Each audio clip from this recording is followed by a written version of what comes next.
नमस्कार, स्वागत है आपका हमारे खास कार्यक्रम ज्योतिष चर्चा में। और हमारे साथ हैं डॉक्टर स्वामी नित्यनाथाचार्य जी महाराज। आज हम इनसे बात करने वाले हैं पुत्र प्राप्ति के विषय में। बहुत सारे लोगों को समस्या होती है कि उनको पुत्र नहीं होता है। आखिर पुत्र प्राप्ति का योग क्या है, पुत्र प्राप्ति होने के उपाय क्या है, पुत्र प्राप्ति ना होने के कारण क्या है, और ज्योतिष पुत्र प्राप्ति को लेकर क्या कहती है, इन्हीं सब मुद्दों पर बात करेंगे हम डॉक्टर स्वामी नित्यनाथाचार्य जी महाराज से। गुरु जी प्रणाम। हाँ, आशीर्वाद। गुरु जी, बहुत सारे दर्शकों का प्रश्न होता है कि आखिर पुत्र ना होना, बच्चे ना होना, ये ज्योतिष में किस कारण से होता है और उसका उपाय क्या है। तो सबसे पहले ज्योतिष के हिसाब से पुत्र प्राप्ति पर प्रकाश डालिए कि आखिर ये चीजें क्यों होती हैं, उसका कारण क्या होता है।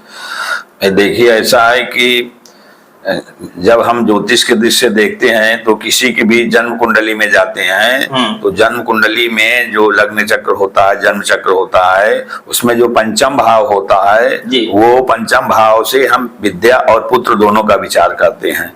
हाँ, तो अब पंचम भाव पे जब हम जाते हैं तो ये देखते हैं कि पंचम भाव का चूंकि विद्या और पुत्र दो चीजें हो गई, तो हम देखेंगे कि पंचम भाव का जो भावेश होगा, भाव का स्वामी होगा, वो एक वो होगा, विद्या का भी कारक होगा और जो है पुत्र का भी कारक होगा। और पंचम भाव का स्थिर कारक जो है बृहस्पति है, जो कि विद्या और पुत्र दोनों के लिए होता है।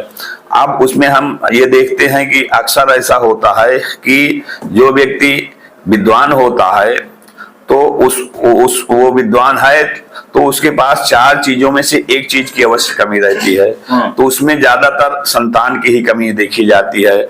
उसमें सूत्र कहा गया है कि पुमान अत्यंत मेधावी चतुर्णाम एकमश्नुते अल्पायु अनपत्यत्वम दीर्घ रोगी दरिद्रता।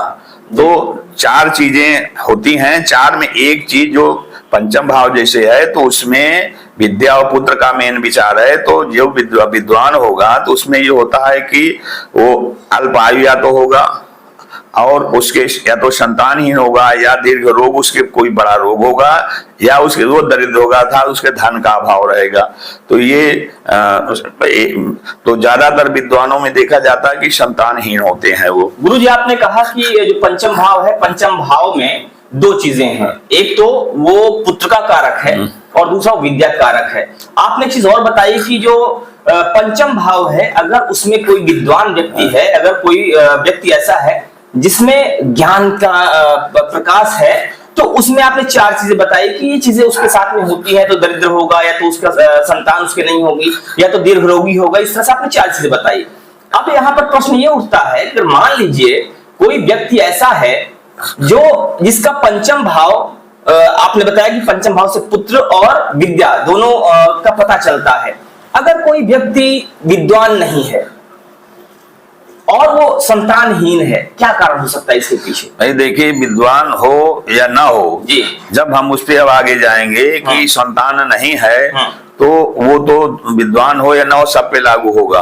हाँ, ये तो एक बात बताई गई कि ज्यादातर ऐसा अक्सर देखा जाता है क्योंकि उसमें विद्या और धन दोनों भाव का, विद्या और पुत्र दोनों भाव का विचार किया जाता है, दोनों चीजों का। तो जैसे मान लिया विद्वान पे ये बताया गया, तो कोई ऐसा नहीं, कोई विद्वान न हो तो धनी हो या कोई भी हो तो संतानहीन कोई भी हो सकता है, संतान की दिक्कत किसी की हो सकती है। तो उसमें यह है कि कुछ संतान प्रतिबंधक ऐसे योग होते हैं, ग्रह जो हमारे ग्रह है वो संतान प्रतिबंधक होते हैं। हाँ, तो अब उसमें पंचम भाव में हम ये देखेंगे कौन सा ग्रह बैठा हुआ है।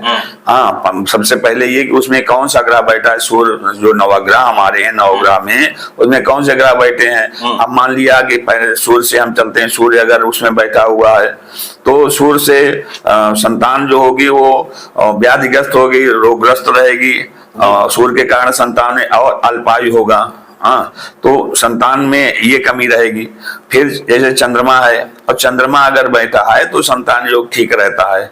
हाँ, उसको जो है फिर अगर मंगल बैठा है तो मंगल में भी संतान में दिक्कत होती है। हाँ, केवल मंगल यदि अपने राशि में बैठा हुआ है तब वहाँ संतान योग कुछ हो सकता मतलब है। अगर पंचम भाव में मंगल बैठा हुआ है तो संतान योग नहीं बनता है, संतान प्रतिबंधक होता है। और क्या कौन से ग्रह हैं जिनकी वजह से संतान भाई देखें, जो क्रूर और पाप ग्रह हैं जी।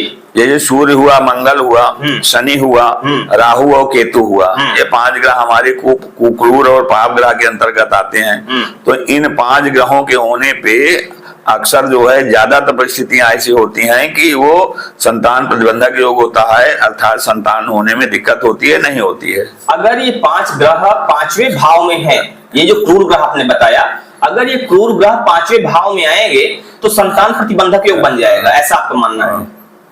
हाँ, तो आपको उसमें और तमाम स्थितियां बनती हैं, लेकिन ये कि ये 5 ग्रह से ही ज्यादातर स्थितियां बनती हैं जी। हाँ, अब उन स्थितियों पे विचार करके जब हम जाएंगे कि हाँ इस ग्रह के कारण जो है संतान प्रतिबंधक योग हो रहा है, तो उसमें क्या उपाय किया जाए क्या नहीं, तो वो उपाय भी सारी चीजें होती हैं। हाँ, तो अगर मान लीजिए कोई व्यक्ति ऐसा है जो संतानहीनता से परेशान है, उसके संतान नहीं हो रही है, वो बहुत विद्वान भी नहीं है, क्या उपाय हो सकते हैं इसके लिए? उसको क्या करना चाहिए जिससे संतान उसको प्राप्ति हो जाए? अब संतान के प्राप्ति में तो पहले ये है कि जैसे हम जो प्रतिबंधक योग पे जब जाएंगे तो उसमें हम देखेंगे सूर्य के कारण यदि प्रतिबंधक योग है तो सबसे उसमें होता है सांप का कारण होता है। हाँ, उसमें ये कि किसी का सांप लगा हुआ है जिससे संतान नहीं हो रही है, अब वो सांप जो है उस ग्रह के माध्यम से दिखाई देता है कि जो ग्रह बैठा हुआ है और संतान नहीं हो रही है, तो हम उस ग्रह से ये जानेंगे कि इस ग्रह कारण इसका सांप है। जैसे मान लिया सूर्य बैठा है और सूर्य की परिस्थितियों से जो है वो संतान नहीं हो रही है, सारे सिम्टम्स देखा गया तो निष्कर्ष पहुंचा गया कि सूर्य के कारण जो है संतान नहीं हो रही है। तो अब सूर्य के पीछे ये कि पिता का सांप लगा है, पितृ सांप लगा हुआ है, इसलिए जो है संतान नहीं हो रही है।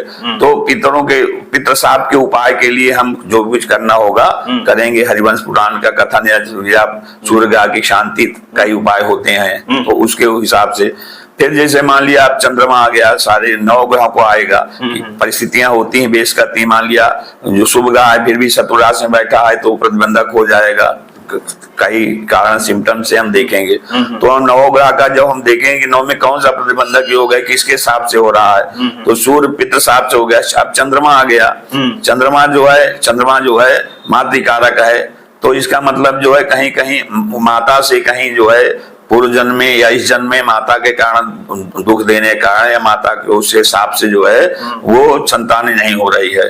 तो चंद्रमा अगर बैठा तो समझेंगे कि मातृ हिसाब से जो है वो संतान प्रतिबंध हो रहा, संतान नहीं हो रही। तो उसमें हम चंद्रमा का फिर उपाय करेंगे क्या है, हाँ, गायत्री मंत्र का जप वगैरह जो भी तमाम चीजें आती हैं, चंद्रमा की शांति है, शंकर शिव जी की आराधना है जो बताया जाता है। हाँ, फिर चंद्रमा के बाद मंगल आ गया। मंगल जो है पाप ग्रह भी है।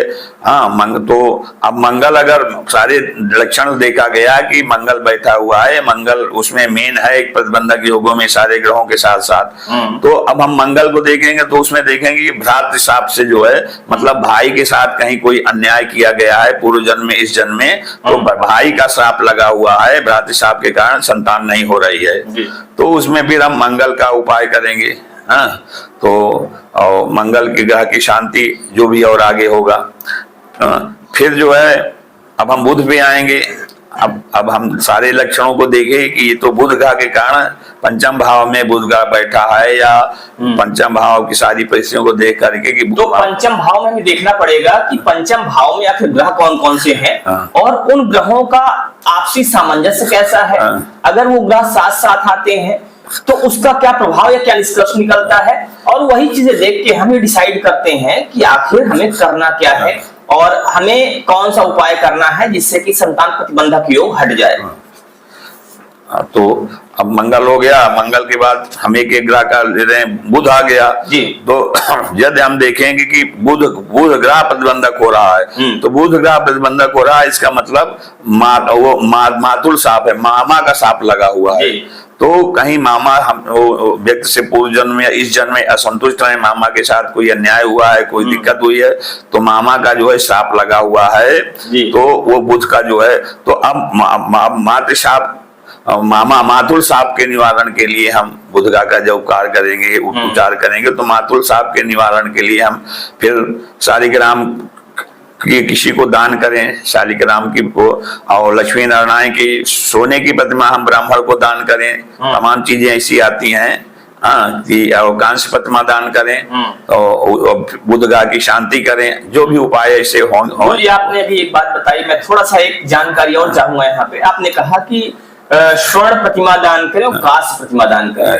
बहुत सारे लोग होते हैं जो धनहीन होते हैं, निर्धन होते हैं, संतानहीन भी होते हैं। अब उनकी सामर्थ्य नहीं है कि वो स्वर्ण प्रतिमा दान करें, क्या उपाय है उसका? उसके जगह पर और क्या किया जा सकता है? अरे भाई, उसमें जो है वो शालिग्राम जो है, शालिग्राम किसी ब्राह्मण को दान कर सकते हैं। शालिग्राम बहुत कीमती नहीं रहते हैं। शालिग्राम की जो मूर्तियां हैं, शालिग्राम के जो बटिया आती हैं उनको दान करें। और वो जो है बाकी कांस्य की प्रतिमा दान कर सकते हैं, बुधगा की शांति करा सकते हैं।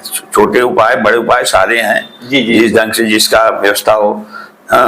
अब तो ये, अब उसके बाद बृहस्पति ग्रह आ गया। बृहस्पति ग्रह अब हमने देखा, उसमें देखा गया कि सारे सिम्टम्स लक्षणों के बाद जो है मेन ग्रह बृहस्पति आ रहा है, जिसके कारण जो है ये संतान प्रतिबंध हो रहा है, नहीं हो रहा है। तो बृहस्पति है तो हम ये देखें, इसमें विप्र शाप है, गुरु का शाप है लगा हुआ है, संतों का शाप लगा हुआ है। तो विप्र शाप से है।